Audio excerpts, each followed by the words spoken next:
गोव्यातून एक मोठी आणि महत्त्वाची बातमी समोर येते। गोव्यात पर्यटकांनी भरलेली एक बोट समुद्रात बुडाल्याची धक्कादायक घटना घडली।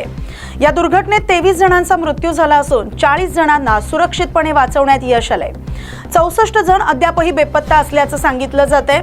बचाव पथकाकडून युद्धपातळीवर शोध मोहीम सुरू आहे। घटना घडताच तटरक्षक दल, नौदल आणि आपत्ती व्यवस्थापन पथकं घटनास्थळी दाखल झाली। प्रतिकूल हवामान आणि उंच लाटांमुळे बचाव कार्यात अडचणी येत असल्या तरी बेपत्ता प्रवाशांचा शोध सुरू असल्याची माहिती अधिकाऱ्यांनी दिली। प्राथमिक तपासात बोटीच्या क्षमतेपेक्षा अधिक प्रवासी चढवण्यात आल्याचा संशय व्यक्त केला जातोय।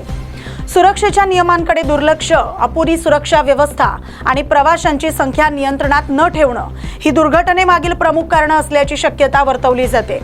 या घटनेमुळे पर्यटन स्थळांवरील सुरक्षा व्यवस्थेवर पुन्हा एकदा प्रश्नचिन्ह निर्माण झालेत। दोषींवर कठोर कारवाईची मागणी जोर धरू लागली। मृतांच्या कुटुंबियावर दुःखाचा डोंगर कोसळला असून बेपत्ता व्यक्तींच्या नातेवाईकांमध्ये चिंतेचं वातावरण आहे।